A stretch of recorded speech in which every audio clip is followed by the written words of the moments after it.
হে বন্ধুরা, welcome to comic Bangla.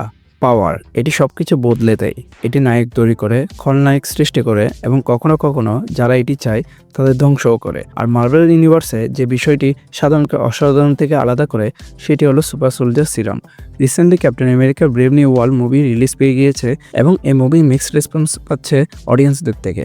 অনেকে বলছে রেড হাল্কের সামনে এমন দুর্বল ক্যাপ্টেনকে মানাচ্ছে না। ইভেন মুভির একটা পার্টে স্যাম নিজে বলে তার সিরাম নেওয়া উচিত ছিল, কিন্তু স্যাম কি আসলে কখনো সুপার সোলজার সিরাম নিবে? তাহলে আনসারটা হবে না। চলুন জানি এর পিছনের কারণকে।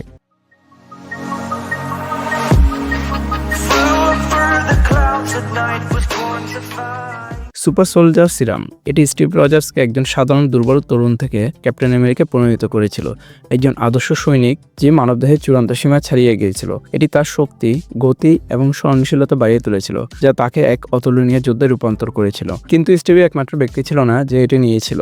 সরকারের নির্বাচিত নতুন ক্যাপ্টেন আমেরিকা জন ওয়াকার সিরাম গ্রহণ করেছিল, কিন্তু এটি তাকে ভালো করেনি, বরং তাকে আগ্রাসী, হিংস্র এবং ক্ষমতালোভী করে তুলেছিল।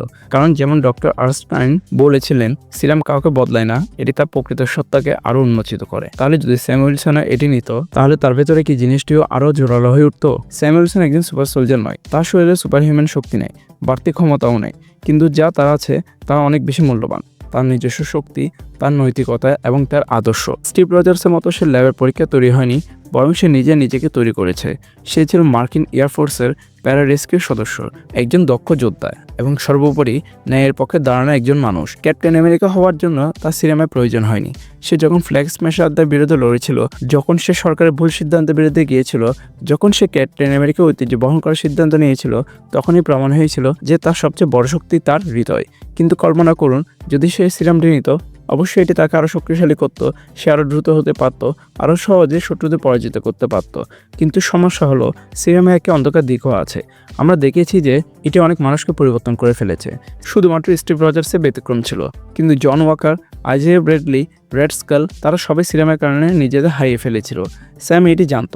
সে বুঝতে পেরেছিল যে প্রকৃত শক্তি কেবল শারীরিক শক্তি নয়, বরং মানসিক দৃঢ়তা, নেতৃত্বগুণ এবং অন্যদের অনুপ্রাণিত করার ক্ষমতা। তাই সে সিরামটি নেয়নি, কারণ সে জানত ক্যাপ্টেন আমেরিকা হওয়া মানে কেবল সুপার হিরো হওয়া নয়, এটি আদর্শ প্রতীক হওয়া।